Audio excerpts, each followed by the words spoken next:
Hello, hello, welcome to the Mystic Path. This will be your May energy update. I hope this is working.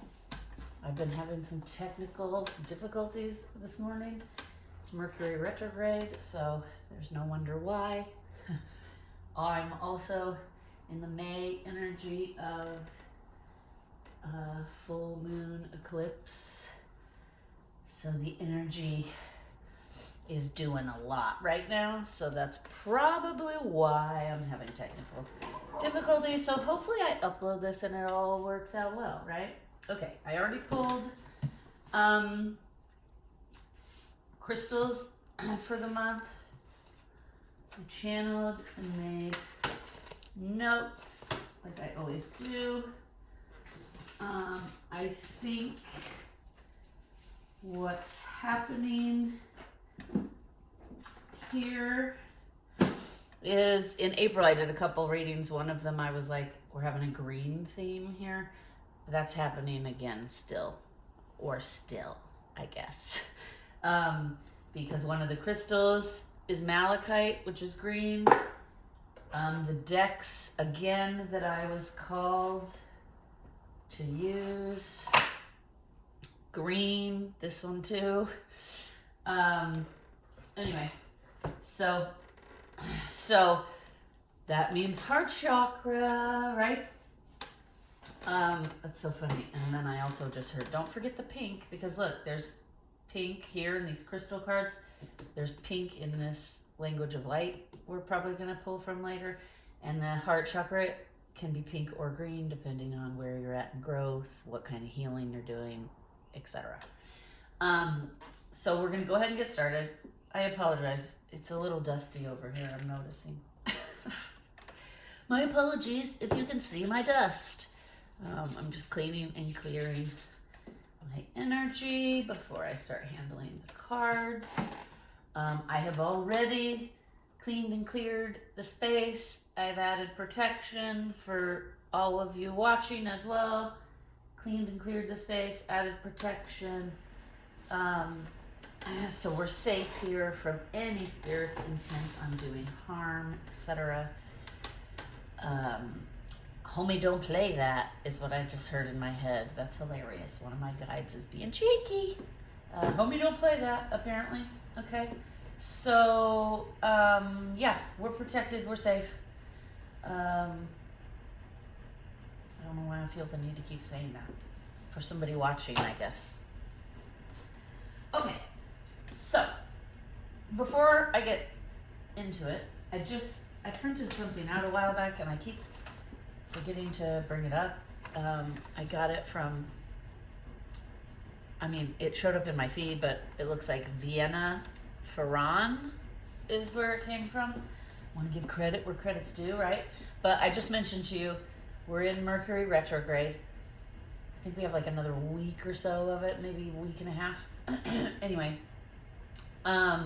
we're in the beginning of May, moving into the May energies. Mercury retrograde is known for like technology glitches, right? So earlier, I've tried to record this like 4 times and there was no sound.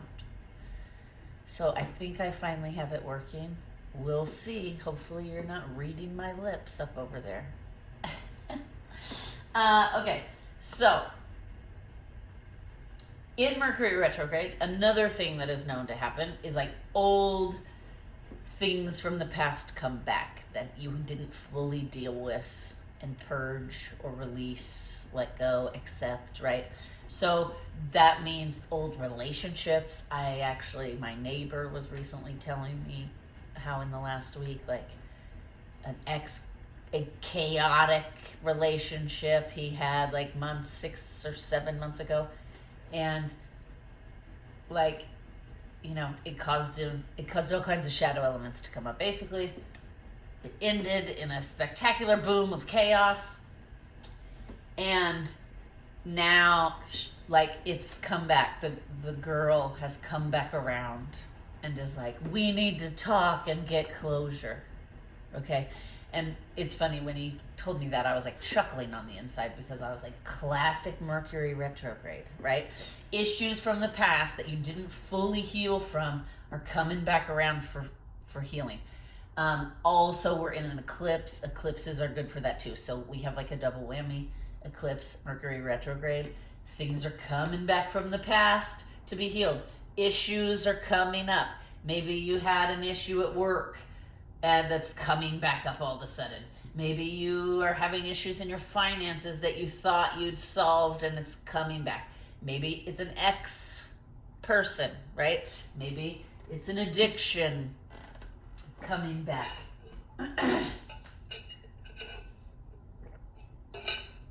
Okay, and Mercury retrograde is known for that, right? And eclipses do it as well. I just said that. So we have like a double whammy now. In May, all of this stuff from the past could be coming back around to be addressed. If somebody from your past comes back, or an issue comes back, that doesn't mean the universe is like, oh, you need to be in this relationship again, or you need to be working this job you hated again. That's not what it means. What it means is there's still issues in your shadow that are triggering you in regards to whatever the issue is that's coming back, the person, the issue, the addiction, whatever it is.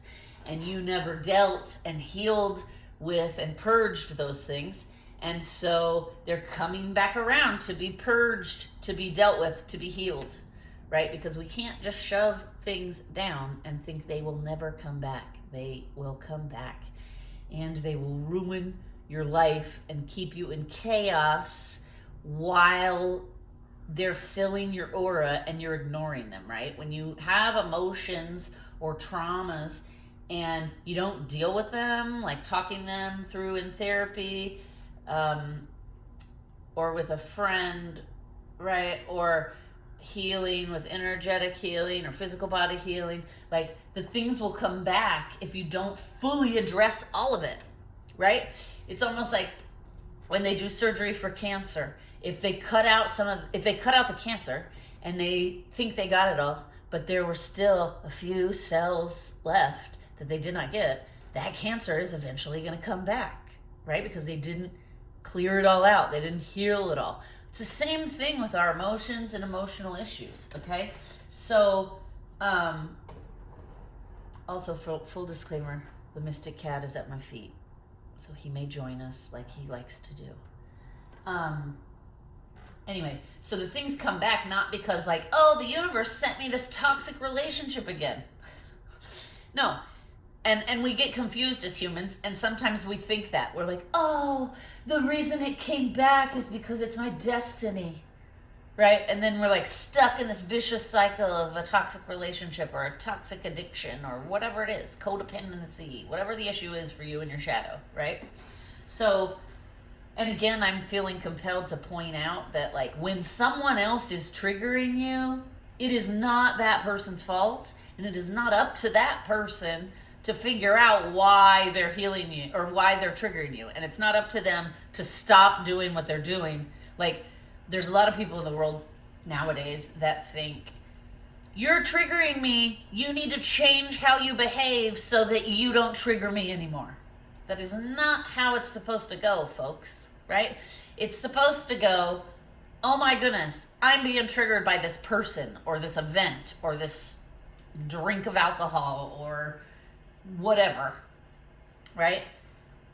What do I need to do to go inside and look and figure out what is unhealed within me that makes this trigger so intense, right?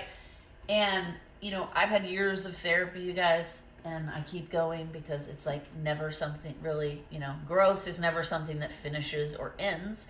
Evolution is always going. My life is always moving forward. So there's always things that I could talk about in therapy and get help processing or process and heal just in a therapeutic environment with somebody who's objective, right? So, and the more you do that, the less your triggers pull you outside of yourself. The less your triggers make you act, you know, wonky.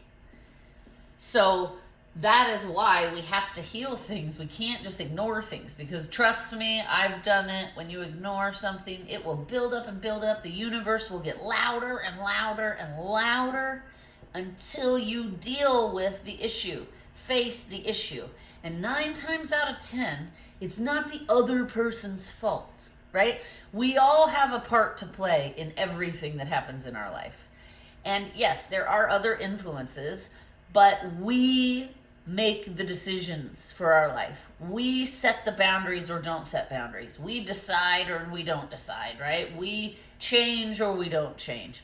Those are things we do as humans. We have to start taking responsibility for ourselves. We have to start being accountable. And what I mean by that is there's been lots of times in therapy that I would go into therapy, right?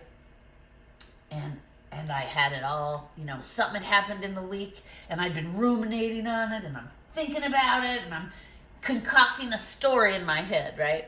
To absolve myself of any blame. The ego does that, right? So then by the time I get to therapy, I'm like all worked up about whatever it is, and I'm ready to tell my story that I've concocted over the week in my head subconsciously. And I fully expect that my therapist is going to back me up, right? And be like, oh, you are right. That person was in the wrong. That was an unhealthy or dysfunctional way to deal with it, right? And usually what happens is she doesn't 100% absolve the other person of any blame, but she will say, okay, now that you've gotten all that out, what did you do to contribute to this situation? How could you have handled it differently so that it didn't turn out like it turned out, right? What were the choices you made in those moments that contributed to that situation becoming whatever, conflicty or argumentative or chaotic? Because we always contribute in some way, even if we're doing it subconsciously, right? And so once you start to look at yourself and evaluate, like, oh, I'm also not right? We can't just blame all the external. I'm being triggered by, like, my teacher triggered me, so I can't go back to class. Okay, well, who's that hurting? You're hurting yourself, because now you're skipping out on your opportunity of education because you can't control your emotions because that teacher triggers you, right? The way the world works, folks, is we will constantly be coming in contact with people that are different than us, have different perspectives than us, have different opinions than us. Sometimes they will trigger the crap out of us because they will remind us of a childhood trauma or a bully or a parent or whatever, right? But it's happening to all of us, right? No human is immune, no human escapes, and it's up to us to stand up, take responsibility for our lives, and be like, okay, I do not like how I acted in that situation. So I need to remedy my behavior, right? So that I don't look back and regret the things coming out of my mouth. Okay, I had an example of this yesterday. There's some stuff going on in my neighborhood. There's like a house it's a big long story, but there's a house that's like abandoned, and it has been for like 6 years because the owner of the home ended up getting very sick, and now we're not sure or not, but may have passed away. And I live in Florida. We have hurricanes. We have ridiculous heat, especially right now, right? We're moving into hurricane season in June. We have lots of rain and rainy season. And so we've been having trouble the house has been empty for like 6 years. We've been having trouble for just the last like year with people, homeless folks, breaking into that house. And then, one of the neighbors will call the police, and then the police come and they search, and there's no one in the house because it's daytime, right? So my feeling is somebody is just breaking into that house to have shelter at night, or shelter, like the first time it happened, we had a really bad hurricane coming. And so that was my first thought, was like, oh, that's so heartbreaking that this person does not have a home or a shelter or somewhere to go. So they've had to break into this abandoned house to be safe from the storm, right? That's my perspective, because I've had years of therapy. I've been on this self-improvement growth journey for decades at this point. And so I have evolved into a place where my first instinct was to feel compassion for that person, to feel empathetic to that person's situation. Okay? I have a neighbor who is having the opposite reaction, right? And so I'm happy. This house happens to be right across the street from my house. So I knew the people that used to live in there. I've lived in my house a long time. I've been in the neighborhood for a very long time. So I know like the history of the things that have happened and how many people have moved in and out and all of that, right?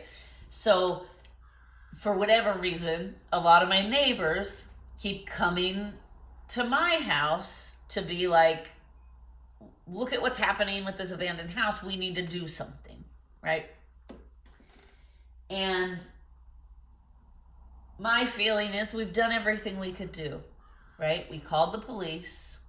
We've contacted we've contacted the sister of the owner, because we think the owner is either very sick in a hospital or has passed away. We are being vigilant as neighbors. We're taking turns like keeping an eye on the kids in the neighborhood, because that's the other thing. The school, I live on the corner, so the school bus drops off right and picks up right there. And so all these kids in the mornings and in the afternoons mill around this abandoned house. And now that there are people breaking into that house, it's not safe for the kids to be hanging around there, right? In the yard, in the driveway. It's just not safe.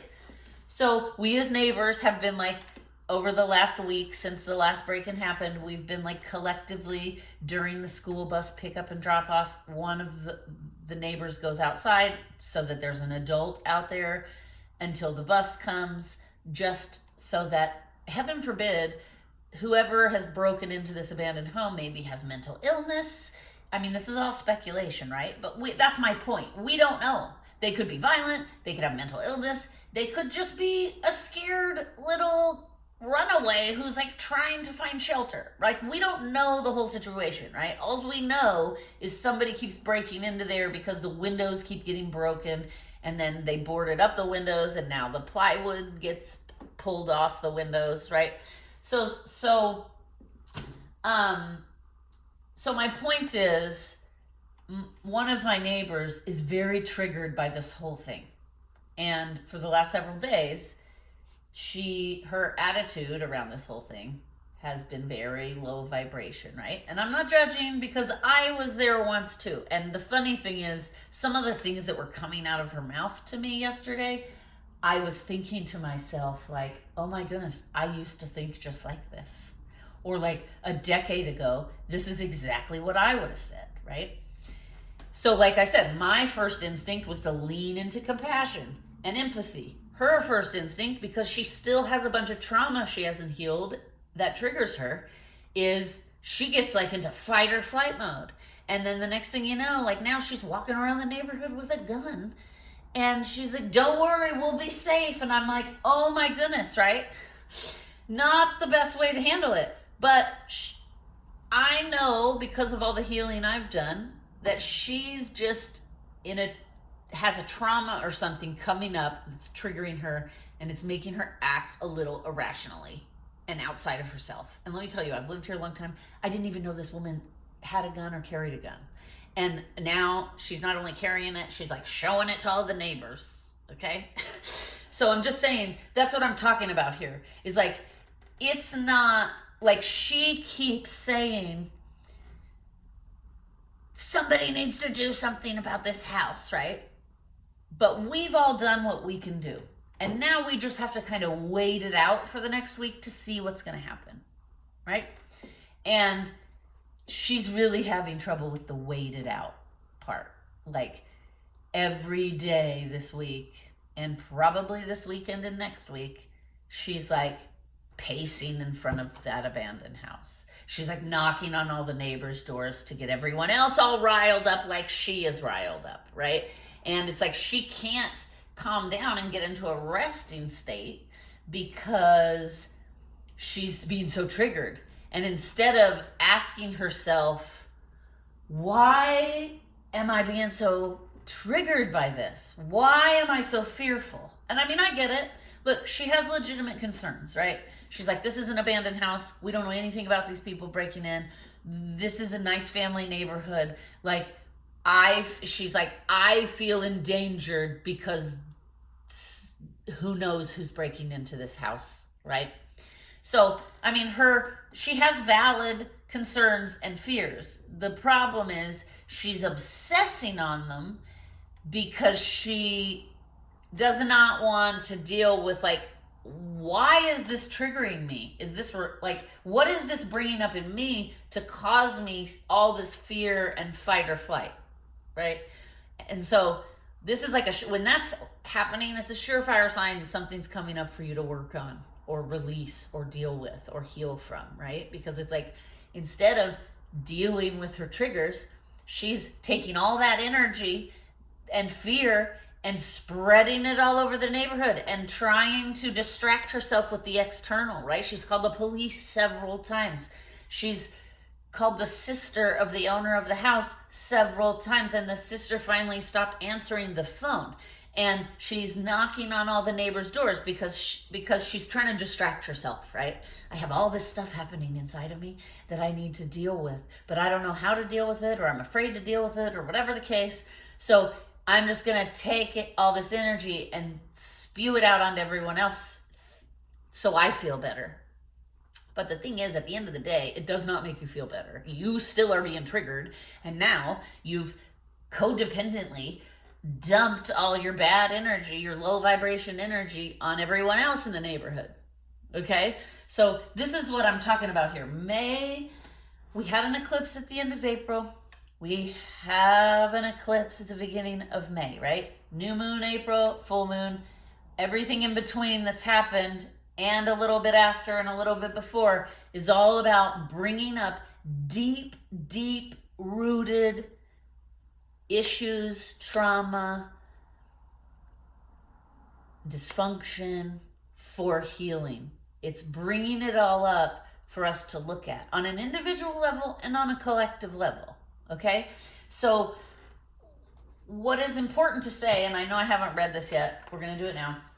What is important to say about all of this that I'm talking about is that sometimes when things come back from the past or issues come back up, like, right, there is something that has happened to my neighbor, or she's had some kind of experience that scared her or traumatized her. And now this situation with the abandoned house is reminding her of that, probably on a subconscious level. And so that's why she's so triggered.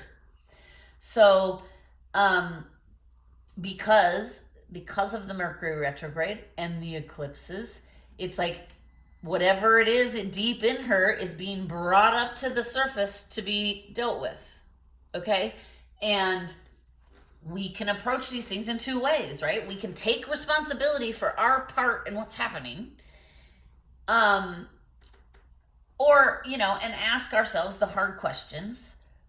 Or we can just keep shoving it down, keep distracting ourselves, keep spewing it out, projecting it all over everybody else. And that doesn't heal anything. And all that does is just whip up the chaos even further, right?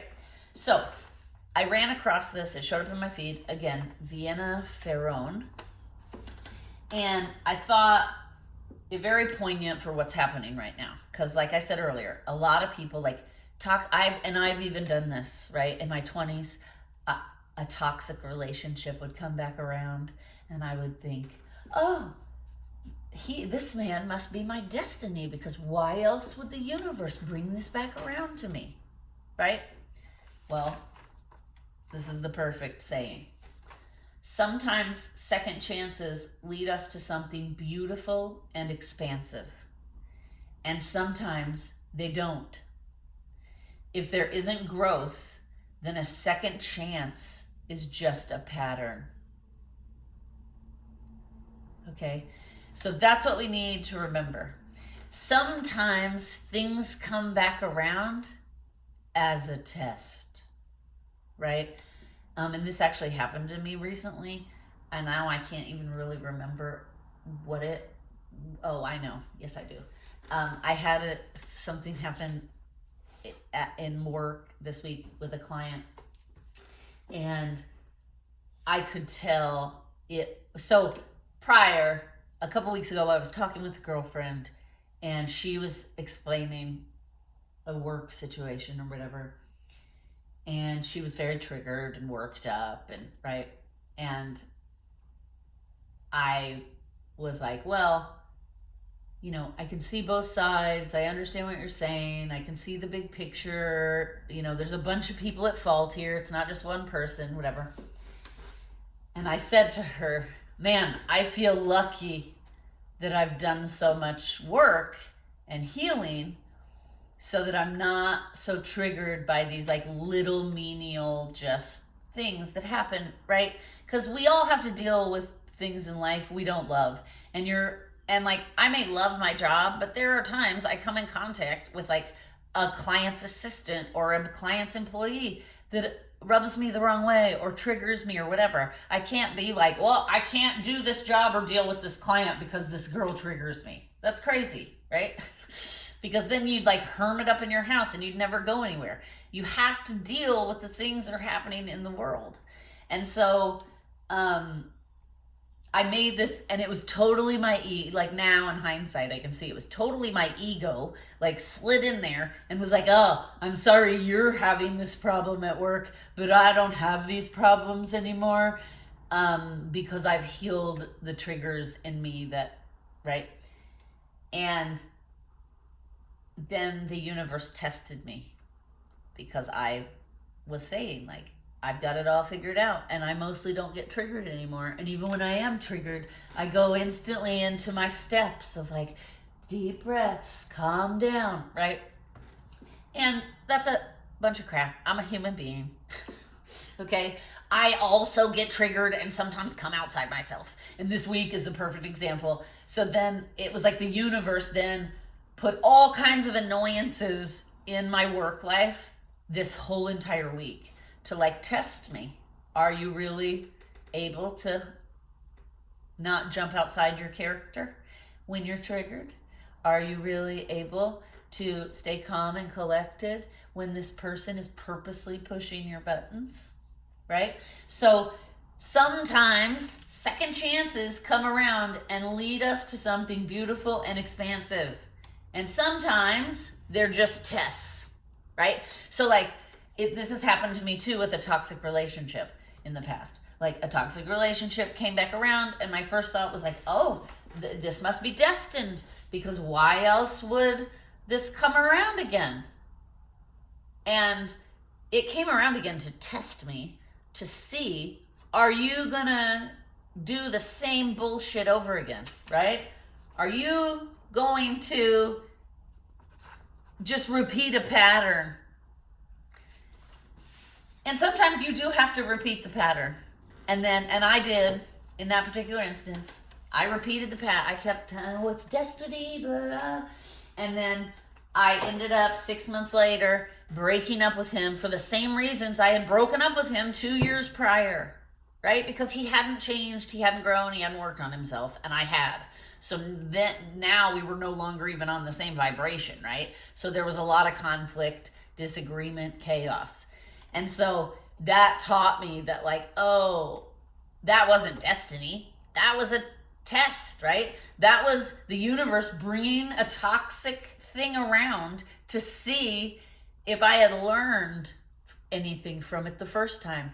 Or was I going to do it again? And I did it again. And, some of us have to do that. Some of us have to do it more than once to learn the lesson. now I can successfully say I've learned that lesson, that particular one, because that particular person came back again a few years ago, and he, was texting me late night with all his charm. Can we talk? I miss you, all this stuff. And because I learned my lesson, I was like, I wish you the best. I hope you're having a great life. But no, thank you. I have no desire to bring this back into my life, this relationship. Right? So I learned. It was like they came back again a third time to test me. Are you going to do this a third time? Or did you learn enough in the first two traumatic experiences to not do it again?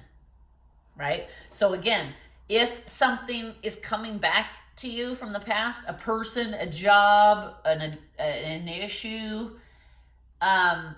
you need to sleep on it, like we've been talking about in April. You need to make decisions fully integrated using your mind, your heart, your intuition, your body, all together.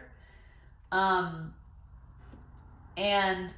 you need to remember that sometimes second chances lead us to something beautiful and expansive, and sometimes they don't.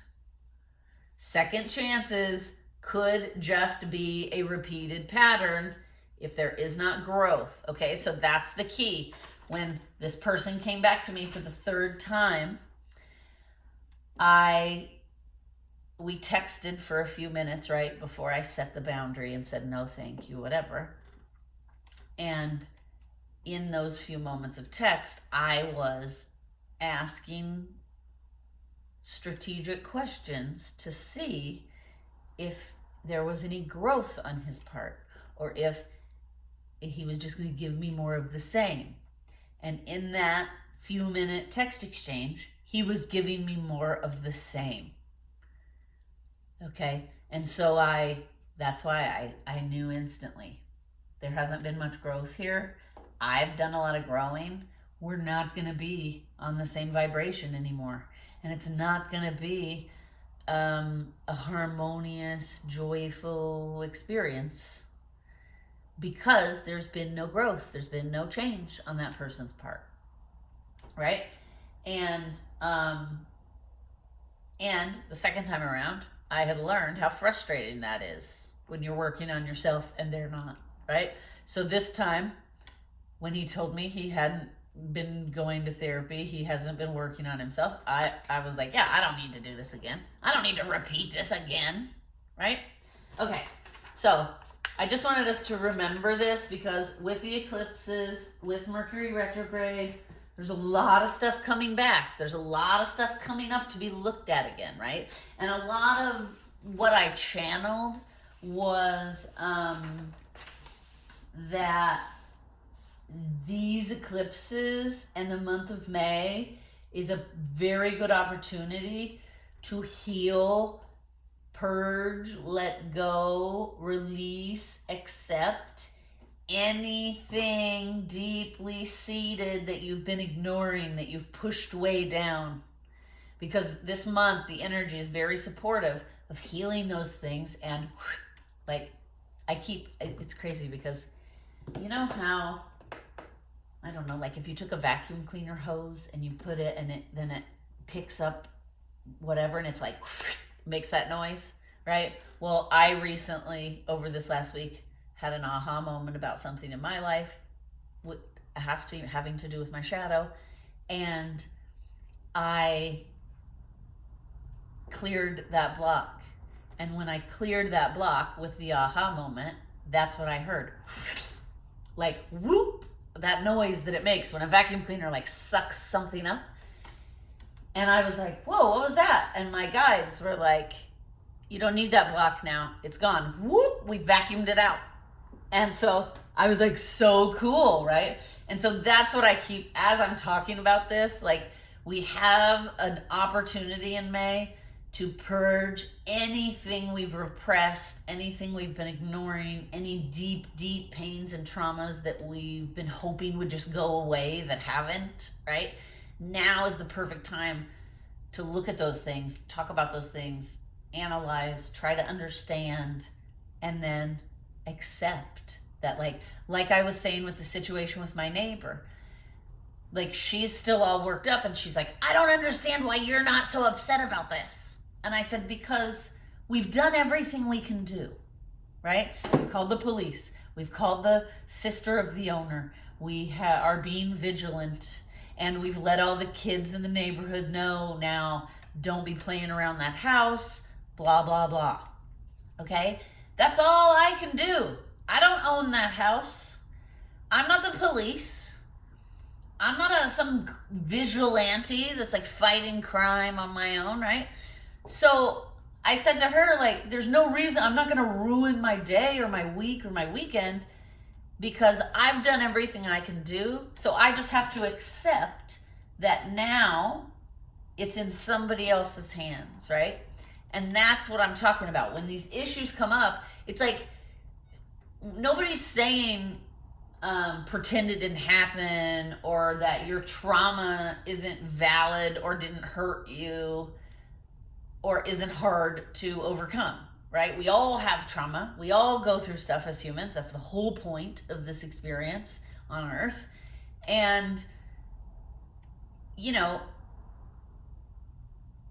sometimes we just have to accept that, like here's another example, right? I dated somebody years ago who had a really serious alcohol addiction. And I used to tell myself this story that, like, if he loved me enough, he would stop drinking. Okay? That was the 20-year-old me. Now the almost 50-year-old me understands his drinking had nothing to do with me. And his love for me had nothing to do with his drinking, right? So I was equating in my head that, like, if he loved me, he would stop drinking. So I was attaching drinking and his love for me. Like, if he keeps drinking, he possibly couldn't love me. And that is crazy, right? And eventually, as I grew up and did work on myself and evolved, now I understand that I had to accept he loves me and his drinking is not about me and has nothing to do with me. And that's a separate struggle that's his. And it has no connection or link to how he feels about me, right? And I just had to accept that he doesn't want to quit drinking. And and no amount of love for me will change that, right? So I had to accept, either I accept his drinking in our relationship or I move forward. Because you can't control someone else or change someone else, right? So I had to accept that, like, he wanted to continue drinking and I didn't want to continue having drinking in our life, in our relationship. And so that meant we had to part ways. Okay? I'm still in communication with him. He's married now with children, and he did quit drinking about 5 years ago, but that was way too late for me, right? Because it was actually like 20 years ago that we were in a relationship. So I would have spent 15 to 20 years with him, and he would have been drinking, and the whole time I would have been trying to convince him to quit and fix him and all that. Right? No, that would have not been a healthy relationship for me.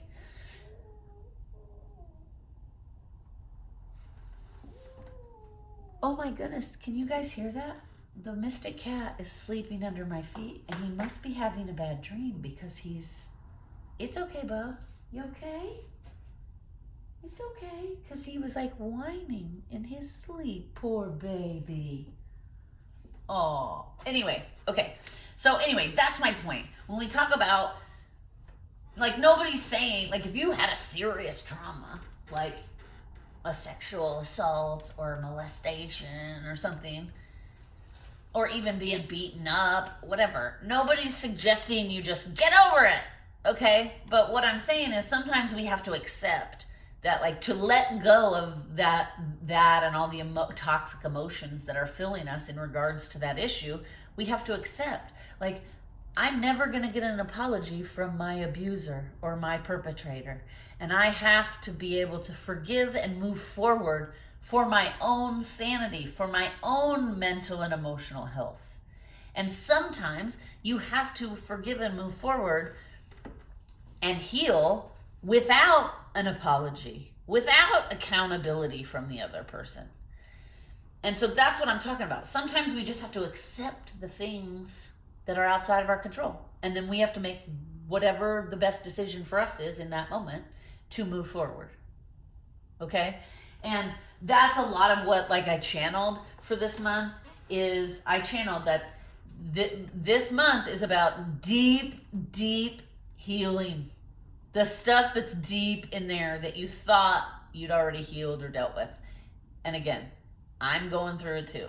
Okay? Something came up for me that was like 15 years old. And I was like, what? I can't believe this has come back up.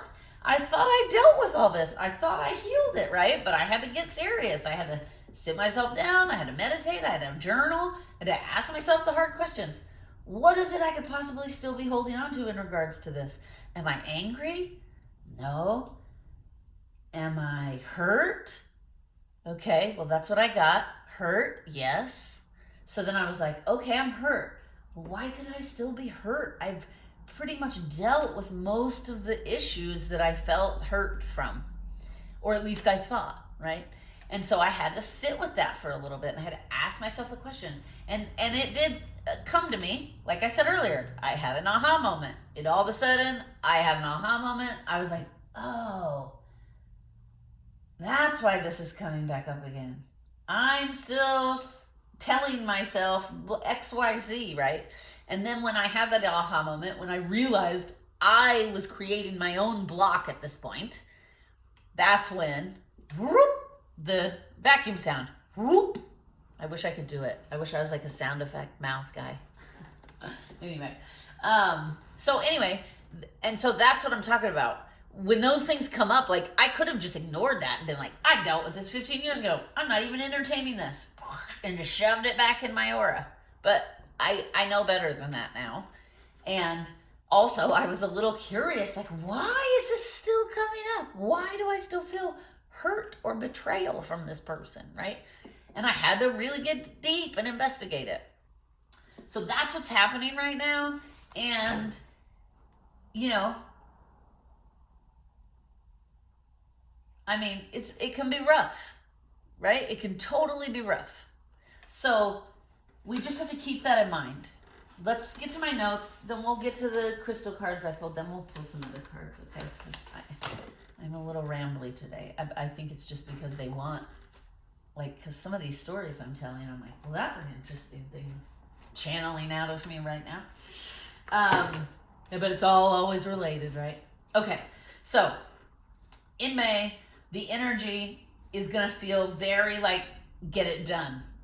Get it done, right? You're going to feel that, like we've talked before on this channel, how I'm a double fire sign, and sometimes that double fire sign can like run me smack into a wall because I don't slow down to pause and think through and reflect and make a decision integrated with all of my faculties, right?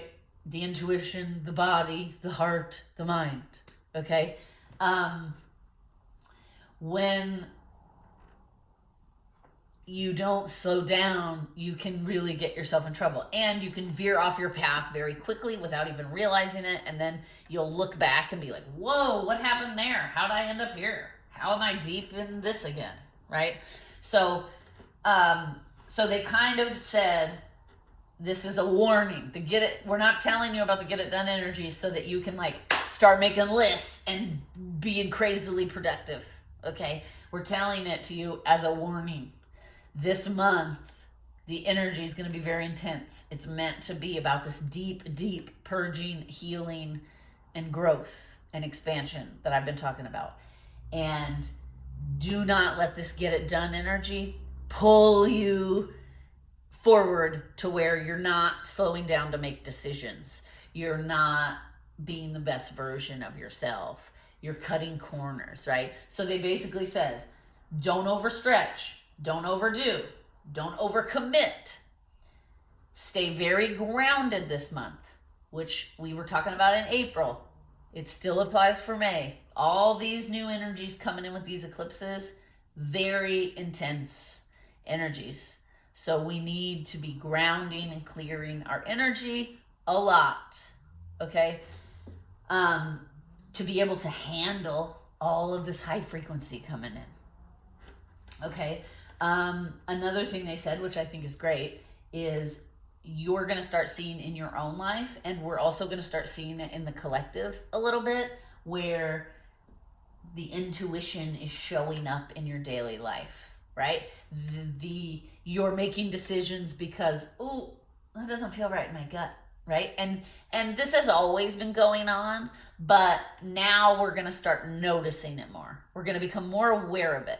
We're going to be like, oh, my gut just saved me from XYZ. Okay?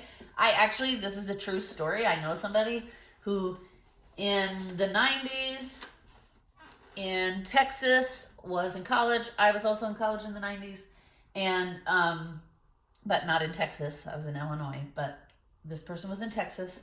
There was a serial killer that had been around her area, right? And the MO of this serial killer was like, because she was in like a nursing college, and they were like attached to a hospital. So you'd like go to class, and then you'd also go work in the hospital for like hands-on nursing knowledge, right? Well, this serial killer would like stalk this school and hospital, and then when the young ladies were leaving late at night from a shift or from a class, he would abduct them, do things to them, kill them eventually, right? And so the whole area that this was happening in Texas was like in an uproar, and everybody was like terrified, right? Of course. And she told me this story about how one afternoon, it was like around like dusk time, right? Probably like 4 o'clock, 5 o'clock. She had just finished a class and had like a 2-hour break before she had to like do her nursing shift or whatever for the evening. So she said there was like a beach nearby or whatever. So she was like, I thought, I'm going to take my books. I'm going to go to this beach for the 2 hours I have, the gap. I'm going to study. I'm going to do my homework, whatever, right? So she goes to the beach like nothing. The sun is starting to set a little. It's like dusky, not dark, but not all the way light. And she said she looks over and she sees this guy on the beach, like headed towards her, like with purpose, right?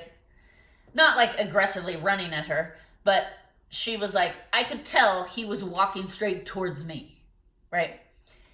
And she said, instantaneously, I got this horrible feeling in my gut, and I was like, I need to get out of here right now.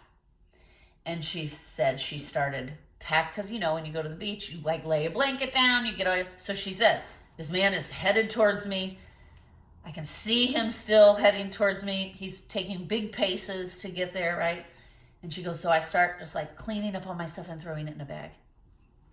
And the man approaches her, and he says something to her silly, like, I don't even know. It was like, I forget what she said. It was like, do you have the time or whatever? Because you have to remember, in the 90s, there were not cell phones. There were not, right?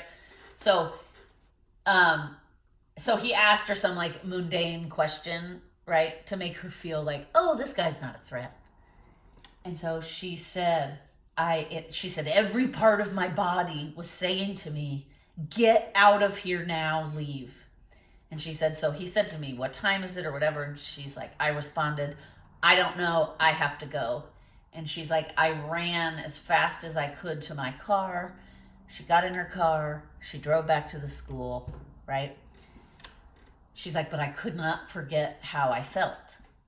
And she said 3 days later, they caught the serial killer, and then they put his picture on the news to show everyone, like, we caught the guy, blah, blah, blah.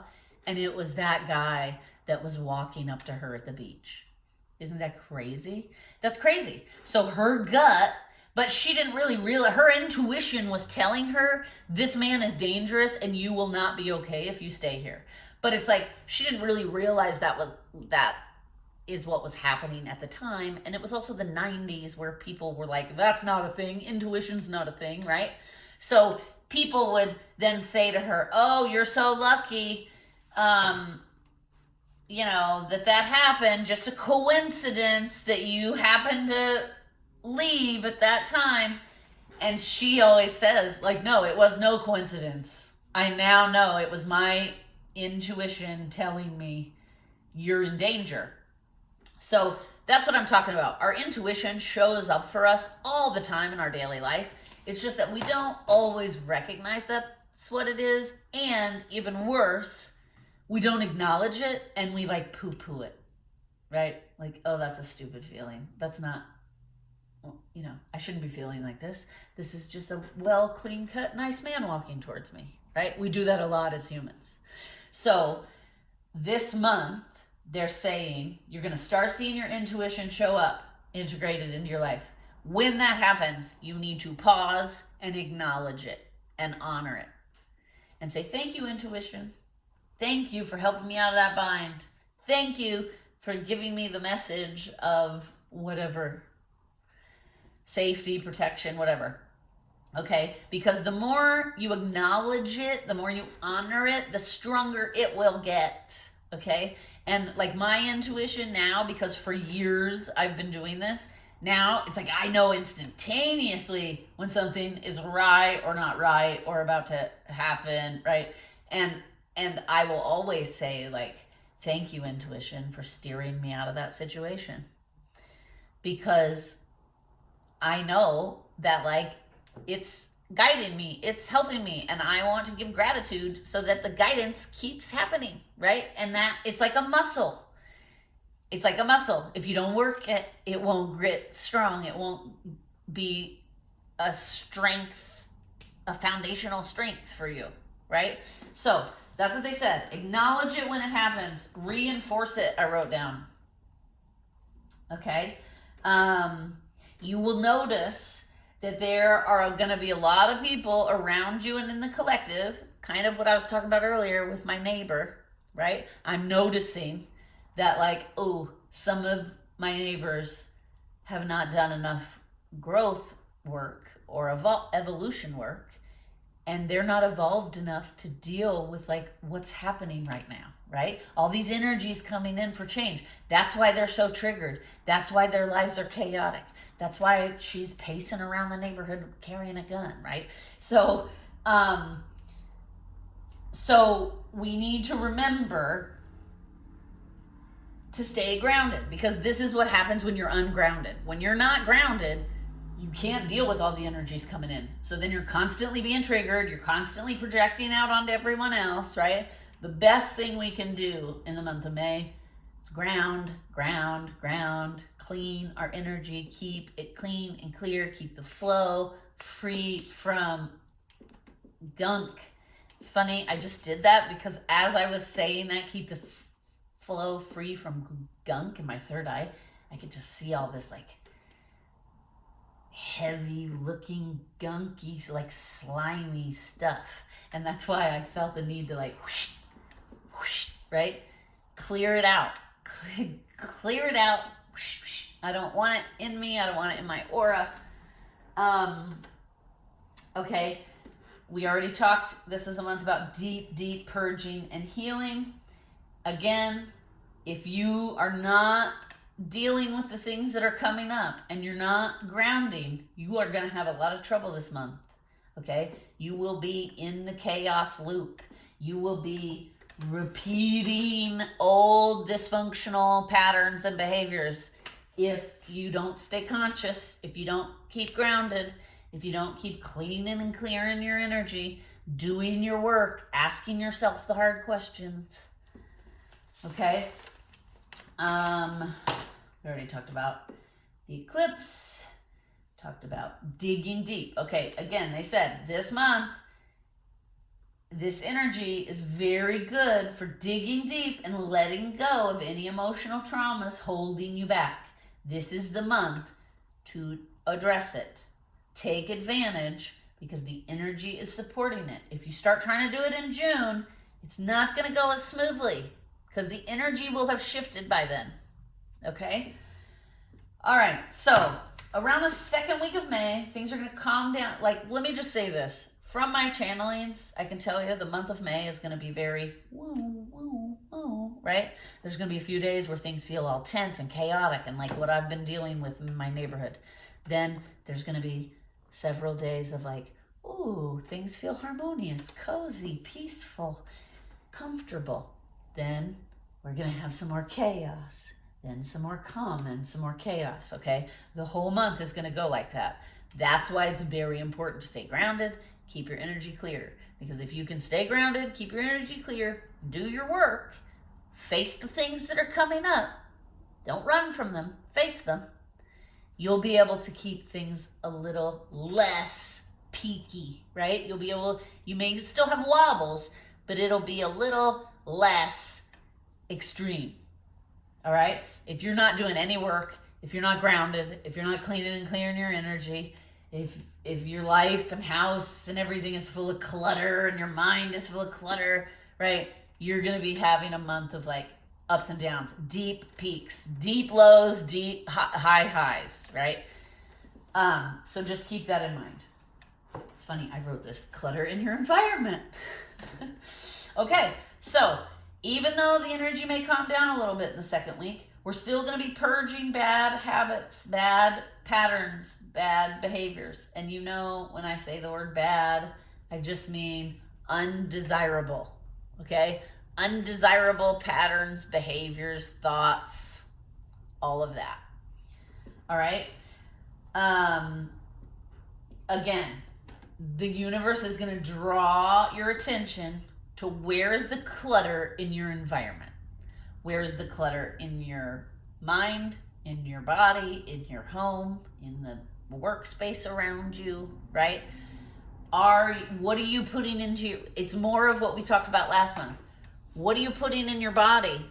Are you drinking enough water? Are you eating too much sugar? Are you drinking too much alcohol? Is your internal body and space and aura full of clutter? Full of distractions, full of, loop thinking, or the spin down, the spiral down, right? We need to start asking ourselves these questions, and we need to start clearing the clutter out. We need to start saying, you know what? I don't like that I feel all chaotic when I'm around this particular person. So that means you may have outgrown that particular person. You may have to purge that person and move forward with your life, right? We talked about, like several videos ago, early in April, the spiritual team was bringing our attention to a reason, a season, or lifetime. Are we holding on to people in our life that were just supposed to be there for a reason, to teach us something? Are we holding on to toxic people that maybe we're just supposed to be there for a season to get us shifted to a different path? Or is it somebody who's a lifetime? You can't always determine sometimes right away with a person, and sometimes you can. But again, now is the time we need to start thinking about these things. Is there someone that whenever I'm around them, or the more I communicate with them or have them in my life, things start to become chaotic in my own life? Those are those energetic red flags. And that's how you know, like, oh, this person is just here to teach me something. So let's pay attention. What could the lesson be? Because then when you learn the lesson, that person will exit your life and someone else will enter your life to teach you something different, right? Not every single person we come across is meant to be in our lives forever, okay?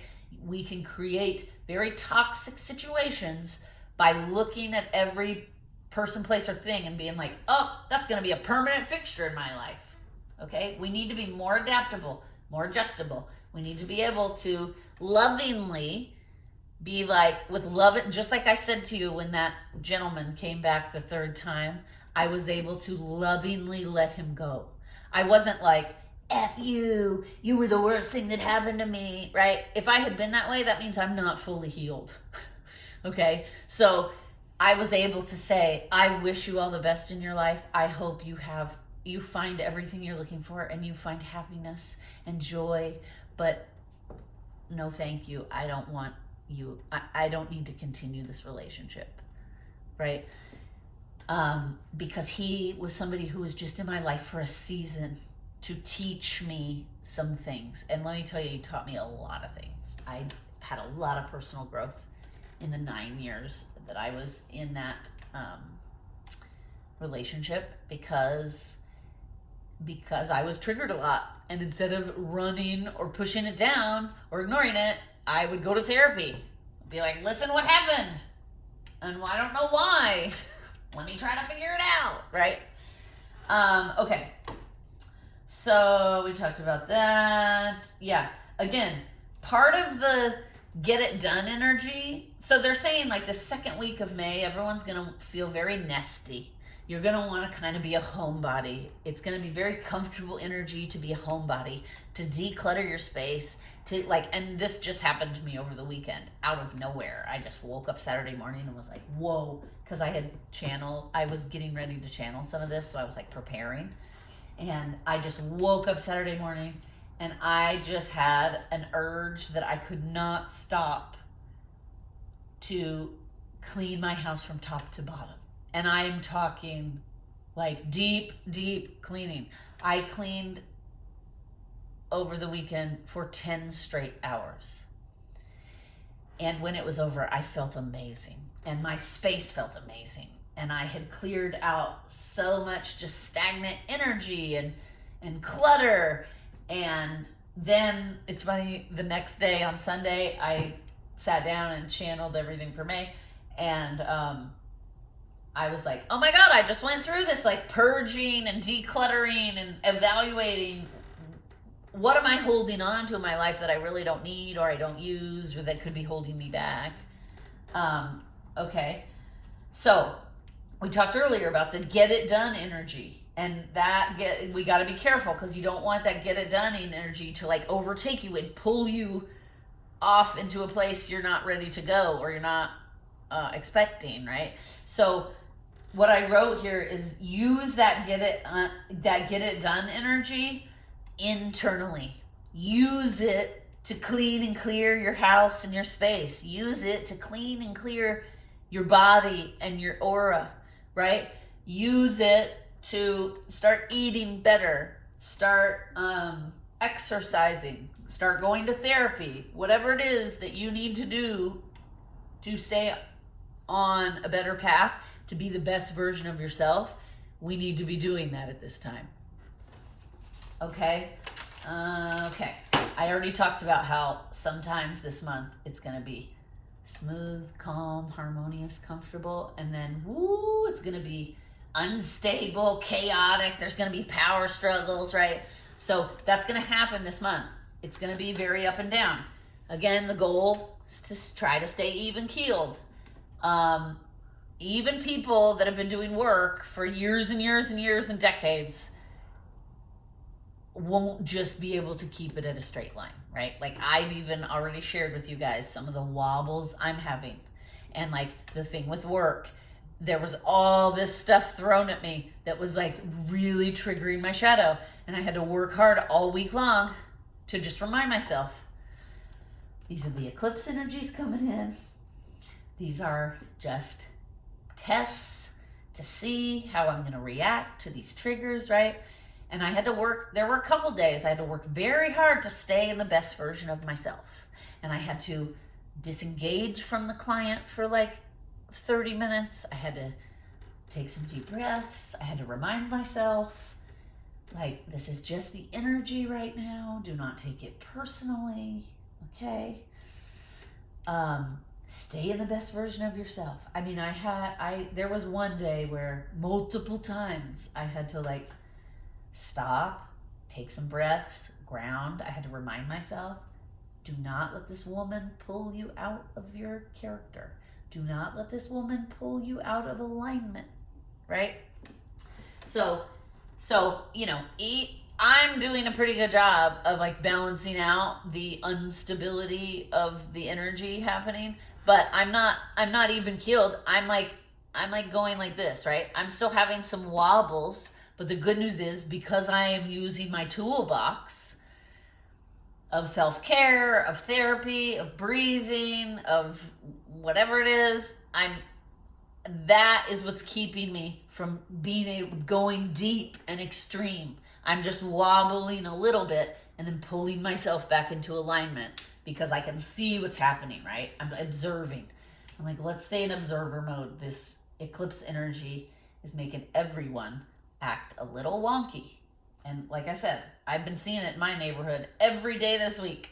Like one day my girlfriend came over and we went for a walk around the neighborhood, and I'm not kidding you, on our way, and we do this like once a week, and usually it's just her and I walking and talking and nobody bothers us. And literally the other day she came, every neighbor in my neighborhood was coming out of their house and stopping me to talk to me about something, to either the abandoned house or like, I also donate platelets, as you guys know, and I had a platelet shirt on. So at one point somebody just came out of their house and was like, where can I donate platelets? And I was like, what? I looked at my girlfriend and she's like, you have a platelet shirt on. I was like, oh, because at first I'm like, why are random people just coming out of their home and like asking me all these crazy questions? It's just the energy is very unstable. It's very chaotic. And if you're not used to dealing with it, if you don't know how to ground, if you don't know how to clear your energy, it's making you feel like, I gotta go, like my neighbor who's like knocking on everybody's doors, right? So I'm just saying, remind yourself, try to slide into observer mode. Now listen, some of us will have a moment, we'll be triggered, and it'll take us a minute before we realize, whoa, I just got triggered and that went left, right? And that happens to all of us too. And in those moments, you just have to forgive yourself. You just have to accept it. You have to make a little chuckle and be like, okay, obviously that's something I really need to work on because I got so triggered and went outside myself for a minute. Don't beat yourself up over it. Don't start the negative self-talk, you're a piece of crap. I mean, trust me, I know, because I have depression. That negative self-talk can be a monster. Do your best. Keep it in check. Be loving, compassionate, and empathetic to yourself. Okay? Okay, we talked about that. Okay. Also, there's going to be some things coming up in people's shadow that are going to have to do with like finances, greed, wealth, our resources running out, right? Some of that stuff's going to stay up this month. One of the things, and I wrote it really big. One of the things they said was stay ethical at this time. Do not cut corners.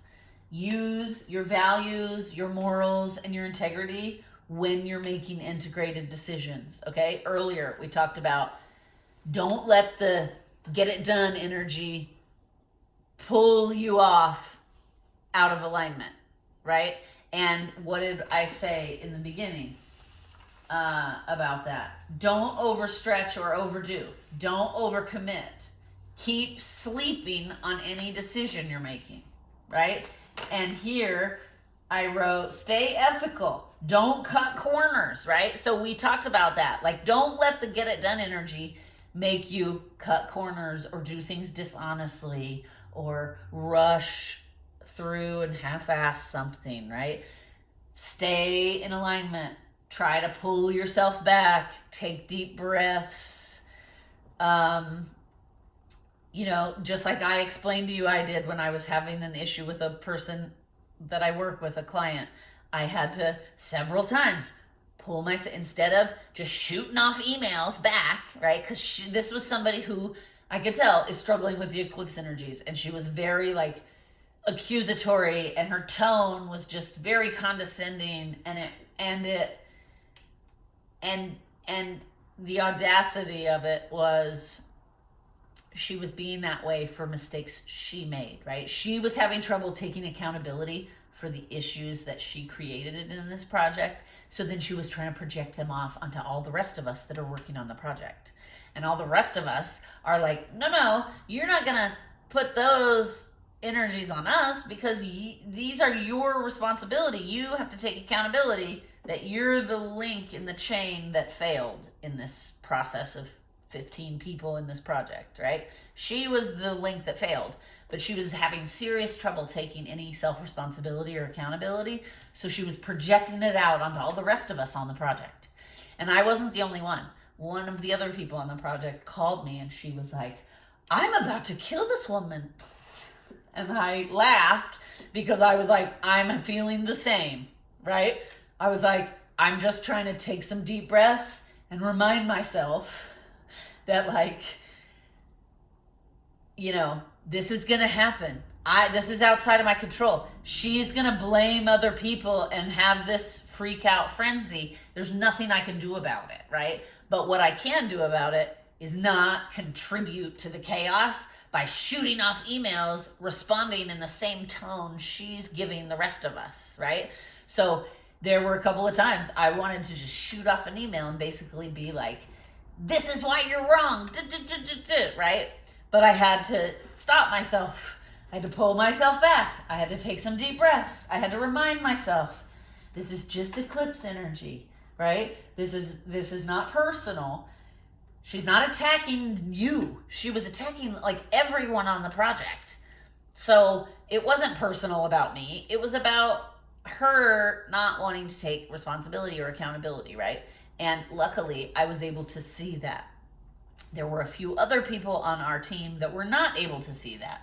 And they were shooting off the emails I was talking about. And that was adding and contributing to the chaos. And so then a little tiny issue, which shouldn't have really even been an issue, then started becoming bigger and bigger and bigger until someone stepped in and was like, whoa, this is getting out of hand.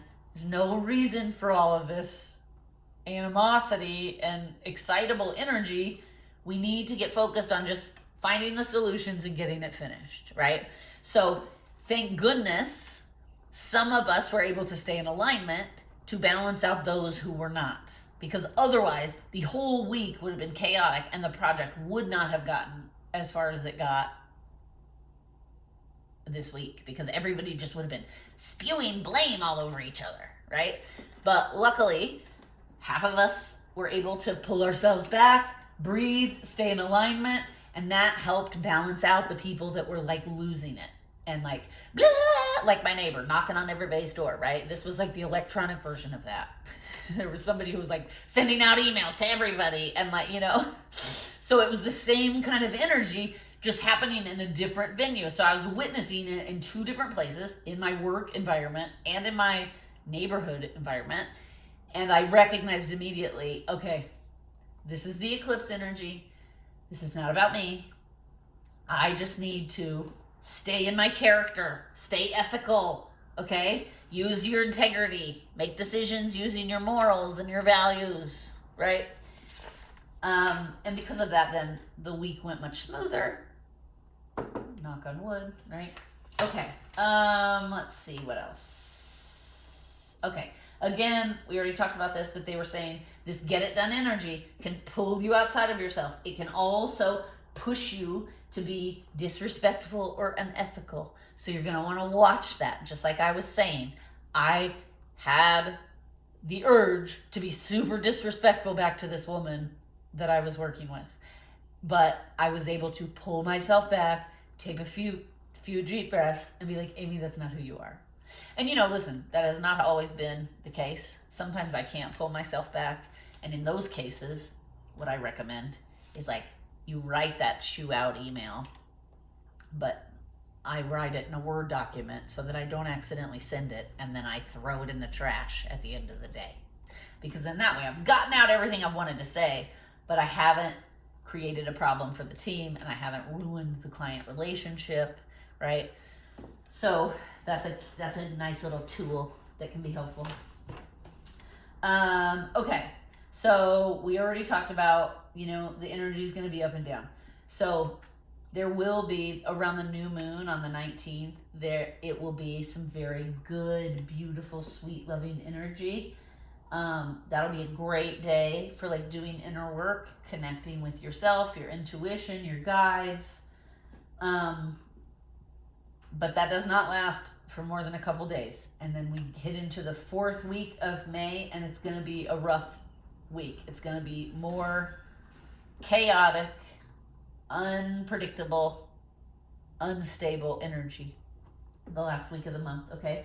There will be this feeling of like tug of war, power struggles, like, and I feel like that was a little bit of what was going on with my work situation this week, is this woman was like trying to exert her power over everyone else on the team.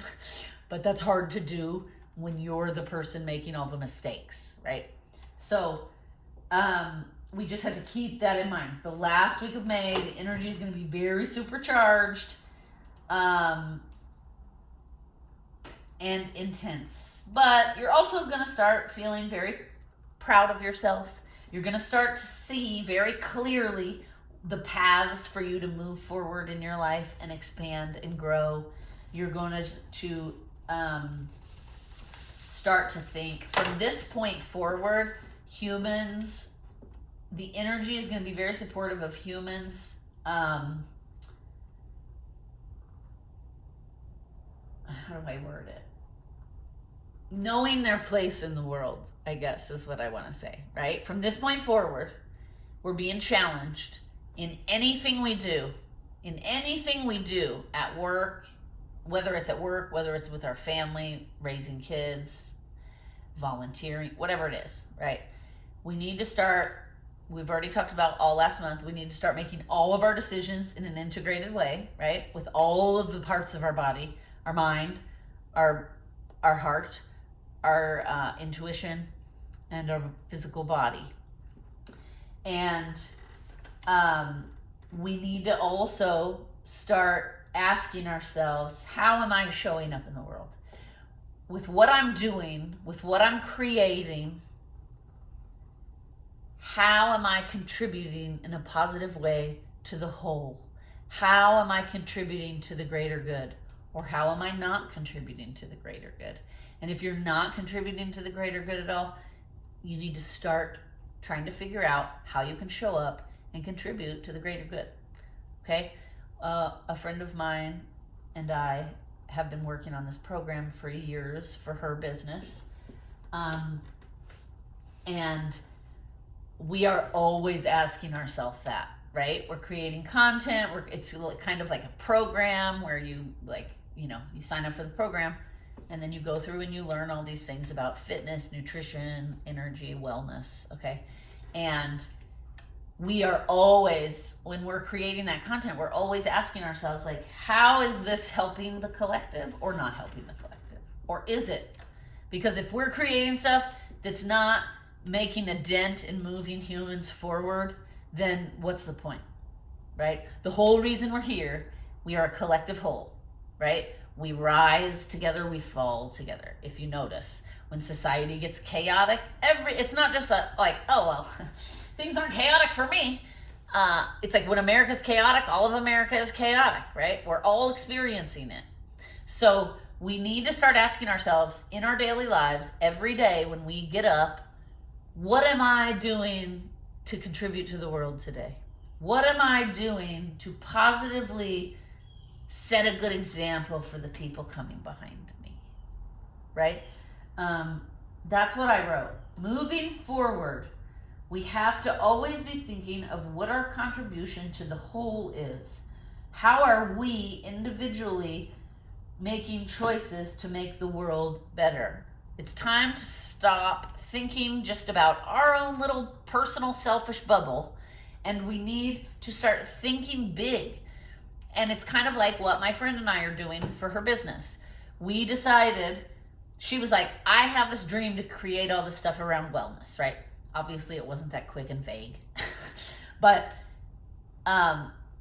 and we started talking early on about like, okay, what kind of content is going to be in this program? What kind of things do we want to say? And then we started asking ourselves, like, is this something we should be teaching people? Right? Like, there are sometimes things where you're like, that made sense maybe like 100 years ago, but it's not really making sense in modern society. So should we continue to keep just regurgitating the same pattern, or should we try to disrupt the pattern and create something that has the greater good in mind, right? That thinks about, in setting forth this curriculum, will it contribute to the world in a positive way? Will my work as an individual affect the collective in a positive manner of growth and making the world better? And if the answer to that is no, I'm not creating anything that makes the world better, then you really need to dig deep this month and figure out, like, what is it I can do to make the world a better place? Because I promise you, when you stop focusing just on yourself and you focus more on, like, how does my behavior affect the whole? You feel happier, you feel more content, you feel like you have a purpose, because you feel like, I'm not just selfishly going through life collecting and hoarding things, right? I'm going through life trying to create tools and programs for the whole so that we can be more knowledgeable about wellness, about nutrition, so we can educate those who don't know about how to take care of your body, right? So that's very, very important, you guys. They brought it up many, many times. So we all, as humans, need to start asking ourselves these hard questions. What kind of behavior am I modeling to my children? Am I just regurgitating generational patterns because I don't know any better? Or am I making a conscious effort to do better than the people that came before me? Because that's the whole reason we're here. And that's the whole point. Our job is to do a little bit better than the people before us. And then the people after us need to do a little bit better. That's how growth happens, right? That's how change happens over a long period of time. Okay, we already talked about how to make decisions.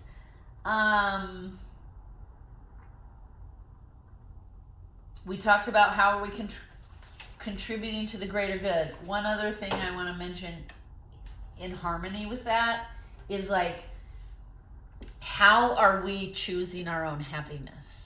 Okay, we need to ask ourselves that as well, because a lot of people in the world think that my husband's supposed to make me happy, my boyfriend, my kids, my job, my friends, right? And actually that's misguided, okay? We have to make ourselves happy, and we're the only ones that have control over our life, right? And it's nobody else's responsibility to make me happy and content in my life but me. So one thing they said is, you know, in conjunction with asking, like, am I modeling good behavior? Am I contributing to the greater good? Am I contributing to the growth or to the demise? Am I creating to the evolution or the stagnancy? Okay? Also, we need to be asking that on a personal level. What am I doing to create my own happiness, or what am I not doing to create my own happiness? Right? What is my responsibility in all of this, in my own life? Right? So they basically said to me, here's a good way to check. Go through the inventory of your life, right? Your job, the people around you, your friends, your family, your relationships, your animals, whatever it is. And you ask yourself, is this thing more than 5% responsible for my happiness? And if it is, then it means you're codependent with that thing. Because basically what they said is we are 95% responsible for making ourselves happy. The 5% left over is for all the things in the external. The job, the marriage, the boyfriend, the children, the pets, the whatever, the career, the adventures, whatever it is for you. if all of that external stuff in your life went away, would you still be happy and content in your life? If the answer is no, then that means you have codependent relationships with the external things in your life. If the answer is yes, like, and here's an example. You guys have heard me talk about my divorce before on here. It's been many years now, like almost 12 years since I've been divorced. But that was a huge lesson for me because for a long time I believed that like this is what will make me happy, right? I've been taught that as soon as you get married, things will be fine and you'll be happy. And then I got married and that's not what happened, and things were not happy, and things were very chaotic actually and dysfunctional. And then I kept myself stuck in that marriage for probably 2 years longer than I should have, because I had this fear that like, if I let go of this marriage, I'll never be happy. Right? And now it's like I make a face because I'm like, what a ridiculous, like, dysfunctional thought that I constantly imposed on myself. Right? So what I realized once I found the strength and I took the leap and I asked for a divorce and we moved into separate places, what I realized was like, oh, I survived before this man, I will survive long after this man, right? And this man is not responsible for making me have a happy, content life. And actually, it wasn't making me have a happy, content life. It was making me have a dysfunctional, unhappy, depressed life, okay? And that's a whole other thing, because I was like going against myself and my gut, and I was repressing things and ignoring the messages that my body and my mind were giving me in my heart. Okay? So that's all I'm saying is like, that's the attitude we need to have. We need to start evaluating the things in our life and asking ourselves, if this person went away, would I still be happy and content? If you can say yes, then you're not codependent with that person. Okay? Like, if my kids didn't exist, would I still be as happy as I am now? If the answer is no, you're putting too much stock and you're putting too much pressure on your family to make you happy. Okay? So that's what we need to also be doing, as we're also figuring out how can I better show up in the world to make the world a better place. We also need to be making our internal spaces better. And we need to do that by doing shadow work. Okay? Now, there's one more thing I'm going to read, and then we'll talk about the crystals, the chakras, and pull cards. I know this is a long one today, but they have a lot to say about the month of May, and that rhymes. And lately, I've been singing on these readings. I don't know why. I'm not even a good singer. Okay, anywho, all right, here's another post I had come across from the Higher Self. Okay, on you, it's a channel on YouTube. They repost a lot of great things. Okay, so this is what it says. Shadow work is so underrated. It's the key to personal transformation on a deeper level. If you never accept your shadow, you will not be able to shine your brightest light. Everything that you are ashamed of, the things that traumatized you, like abandonment and bullying, it's all in your shadow. There's no way to escape from it. Shadow work is about accepting and transmuting that part of you. The majority of people deny their shadow, and it ends up controlling them. And then they end up trying to escape their shadow through addictions, instant gratifications, and distractions. Okay? But it will still be there. Your shadow will remain with you until you start feeling it. Okay? Shadow work does not begin until you start allowing yourself to feel all of the feelings you're having. The shame, the betrayal, the resentment, the anger, the sadness, the grief, the abandonment, whatever it is. You have to start feeling your feelings, transmuting, processing, and transmuting them. And if you're not doing that, you're not doing shadow work. you're still stuck in repression, and that is not going to work moving forward, right? In February, March, a lot of the information that came through was grow or go. It is grow or go time. And on this planet, the energy is no longer supporting the running, the running from ourselves, running from our work, running from our feelings, running from our shadow. It's no longer supporting that. It is grow or go. And you've probably also noticed in the collective, lots of people have been dying in mass shootings, in mass weather events. That's because those souls are not going to be able to grow and evolve. So they have to go, because the planet will no longer support that energy anymore. It will no longer support the low vibe energy that is like real low. All right? You've got to feel it to heal it. Stop escaping your emotional issues and start accepting them. Make the shadow conscious, and that's when the transmutation happens. Okay?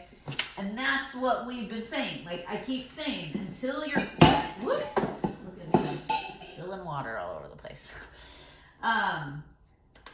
Until you are doing your shadow work, you're just going to stay stuck and blocked, and you're not going to be the best version of yourself, and you're not going to have the happiest, most joyful life that you can have. Period. Okay? All right. Now, we pulled crystal cards already. I have 2 decks. Both of the decks had hematite, so I pulled it for both. So, the crystals for this month. Malachite. Okay. Amethyst. Hematite. Okay. I created a bracelet with these 3, amethyst, malachite, hematite. I'm going to wear it the whole month of May. These are also the same crystals you can use for gridding your bed this month. You know, get 4 of each stone, 1 on each, you know. So you basically put a bundle of 3 on each corner of your bed. Okay? Also very important, if you have, okay. So like this is a good example, the sunstone. This has like a terminated point, right? So it's very important when you're bedding your grid, if you're sleeping here, you want the points pointing in, okay? Because anything that's been terminated like this with a point, it directs the energy in that direction, okay? Polished stones are polished, and they direct the energy out from every direction because there's no points, right? So anything with a point, you're going to want to point. Like here's another example. This is Overlight 23, which is a variation of amethyst, but it clearly has termination points, right? So if I had 4 of these and I wanted to put them in my bed, I would point all these points in. So all that energy is pointed at the people sleeping on the bed. Does that make sense? Okay. If you want to add one more thing to your bed grid, you can. Selenite. If this month, if you already feel like there's a lot of intense emotions happening with you, or triggers and things coming up for you to deal with this month, do not put selenite. Because selenite basically tells the universe, I'm open for business and I want more, right? So like someone like me who's been on this journey for several decades, I will probably use selenite in my bed grid this month because I've done so much work and so much trauma healing already that it's not overwhelming anymore. But there was a time where my traumas and everything, just like everyone else, it was very overwhelming. And that's when you take selenite out of your bedroom, because that will just intensify the lessons and shadow work and stuff you're doing. But if you like doing this kind of work and you're like, bring me more, then add selenite. Otherwise, these three crystals together create a very like cozy, comfortable, like nesting energy. So it'll help, like I'm gonna wear this bracelet all month because it will help balance out all these crazy, unstable up and down energies that are flooding into the planet right now through the eclipses. Okay? Okay, so those are the crystals. This month, Palo Santo is very good for protection, cleaning and clearing your space, protecting your space from any negative, malicious, nefarious energies or entities. It's also very good at repelling those energies. Okay, we'll burn some right now. I don't have a lighter handy, so let's just see if we can get one of these candles too. Oh yeah, okay, yeah. Okay, so when I talked about how over the weekend I did like 10 hours of crazy cleaning, spring cleaning of clutter, I also felt called to burn Palo Santo throughout my entire house. So from top to bottom. So after I cleaned like when I was doing each room, I would clean each room in a physical sense with the products and the dusting and the vacuuming and all that. And then when that was over, I lit a Palo Santo, and then I would go through the entire room, calling in my spiritual team, asking my guides, please come forth, clear out any negative, nefarious, or malignant or malicious energies, entities, multidimensionals that are not meant to be here. You are now expelled from this environment. You are not welcome. This environment is now full of protection from all of my spiritual team, from source energy. And then you can add in, if you have specific guides, Archangel Michael, Archangel Metatron, a fairy, a multidimensional Pleiadian or Andromedan, or right?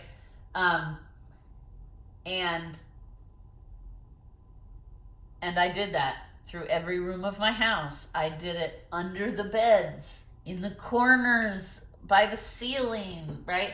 Anywhere there could be stagnant energy hiding and lingering. And also, then when I was all done and I was like exhausted from all of that, I needed to clean and clear myself, right? Because I had been absorbing and cleaning and washing out all these energies and dirt and etc. So then I took a nice long salt bath. I lit candles. I lit a bunch of Palo Santo and just let it burn. Like I got it going really good. Hold on, we'll get it going really good just to show you. You can also do this with sage. You don't have to use Palo Santo. It's just a good one for the month of May. Usually I use sage a lot, actually. But I also use Palo Santo occasionally, right? See, I have one over here too.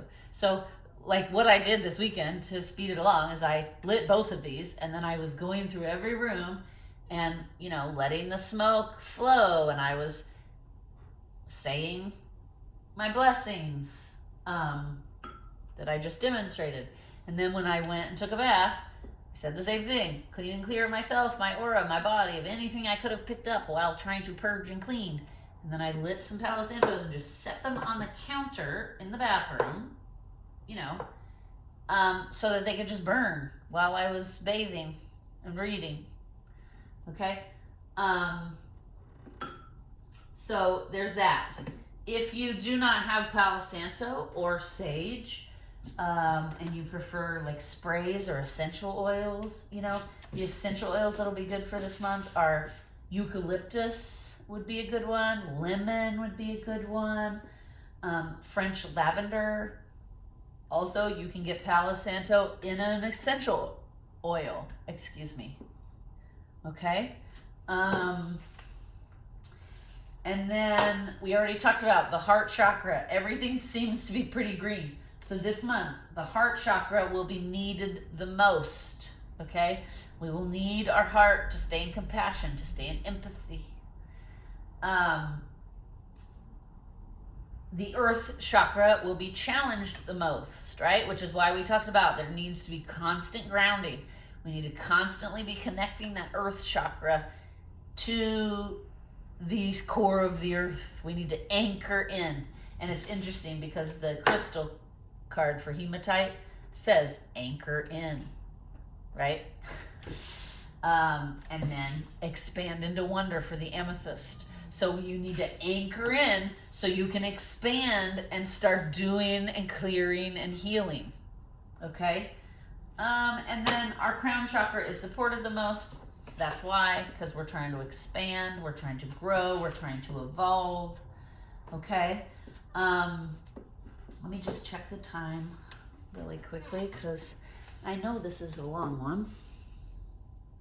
Oh yeah, wow, this is a real long one. Okay, we are going to wrap it up because I didn't know it was going to be this long. But before we do, we're going to pull Psychic Tarot of the Heart.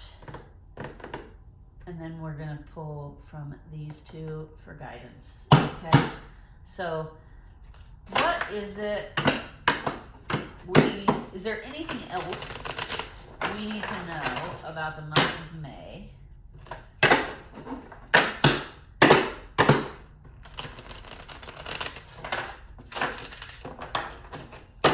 Is there anything else we need to know about the month of May? Anything? Maybe. We've talked a lot, so there might not be anything. Oh! Be there. Success and growth. 8 indefinitely, right? So this is what I'm immediately getting. And look at all the green, of course. Okay? What I'm immediately getting, as soon as I touch that card, what I'm getting is take advantage of these energies in May, because if you can face yourself and dig deep from this point forward in life, you're going to have success in your growth. You're going to evolve. You're going to expand. You're going to become the best version of yourself. Okay? The energy is very supportive of that, but you have to step up. We as humans have to step up and claim the energy. Okay? We have to claim the energy. How do we do that? By doing the work. Okay? By doing the work. Now, we're going to pull one card from this, I'm sorry, I forget the name. Oh, the Secret Woods deck. Sorry, Secret Woods deck. Also green. What? We're going to pull 2 advice cards. One from this deck and one from the Secret Language of Life. So, what is the outcome this month for those watching? What is the outcome for this month for those watching? What is the outcome for those watching? The Alchemist. The Alchemist. And that's funny because that's what I was just talking about when I was saying you have to feel things to heal them. You have to reveal things to feel them and then heal them. Okay? And when you reveal,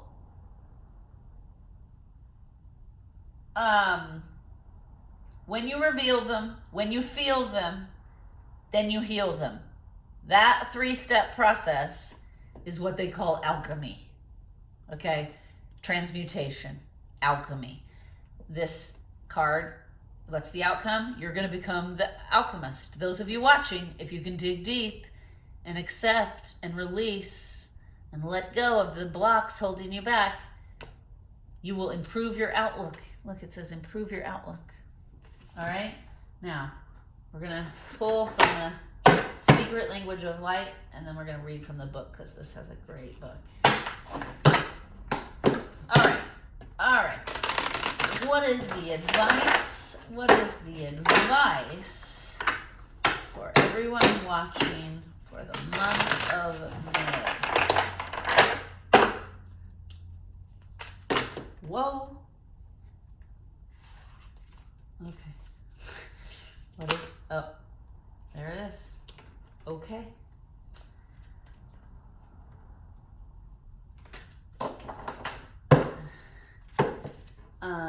Soul mating. Soul mating. And you notice it's 2 words. So don't get all excited yet thinking, oh my gosh, my soulmate's coming. I have a feeling this card is telling me you're your own soulmate. Look at this heart. Look at this person connecting to their heart. That's your soulmate, your heart. Okay? We're going to read what it says, number 34.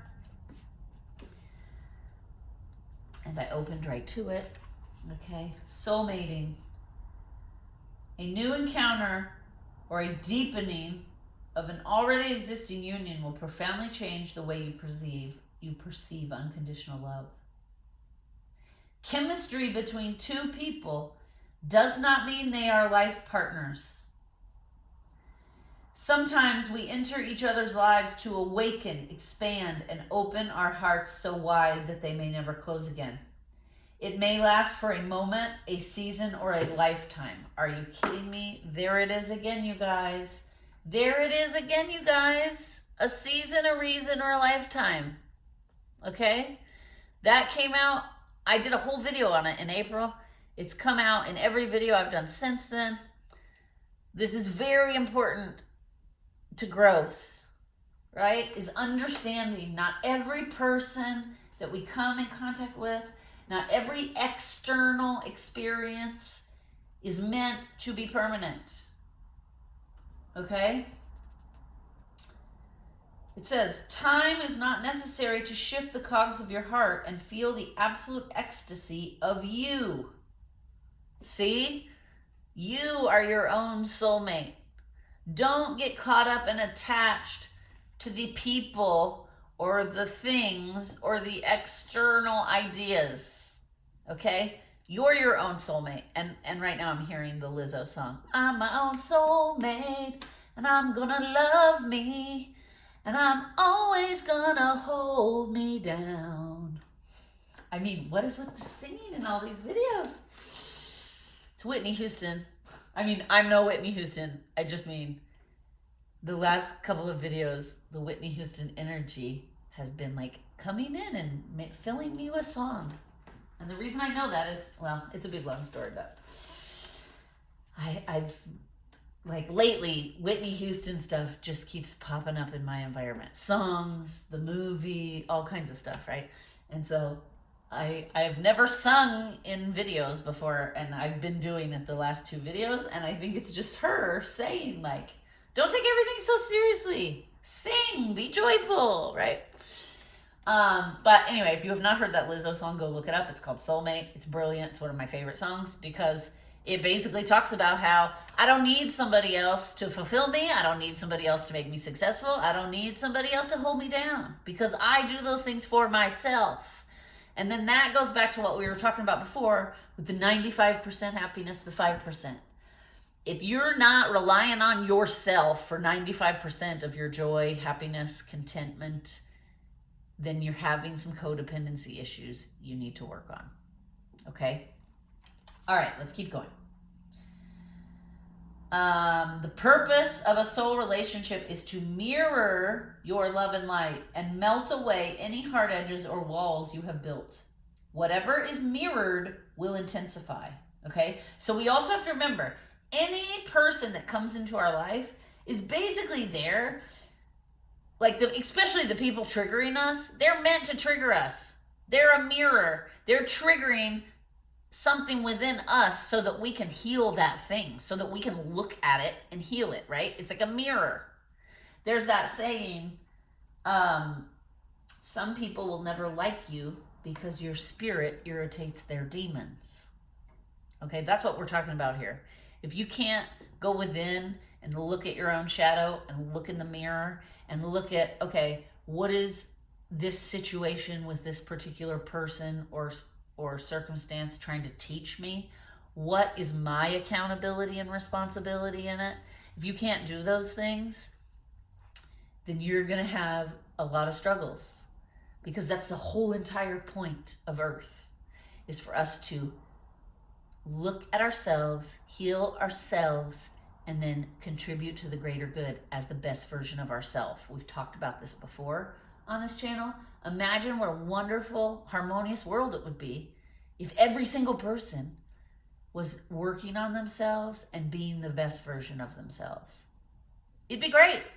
But the reason things are so chaotic is because all the humans are resisting looking in the mirror, okay? We have to remember the people that are brought into our lives, that we attract into our lives, are there to mirror things to us so we can heal. So like my divorce, my relationship that was very unhappy, part of the reason it was very unhappy was because it was mirroring to me all of the worst qualities about myself that I did not like, that I did not want to face, and I wanted to ignore and pretend didn't exist. And that's why that relationship was so chaotic and so dysfunctional. And then and it actually is what got me into therapy, that relationship. And then when I got into therapy, I started realizing, oh my gosh, half of the reasons I'm so triggered by him is because he's displaying qualities I know I also have, and I don't love them, right? Then I started, I started revealing my shadow. I started feeling my shadow, and then my shadow started healing. Okay? All right. Love, whatever is mirrored will intensify. Love and peace will feel bigger, but so will fear and pain.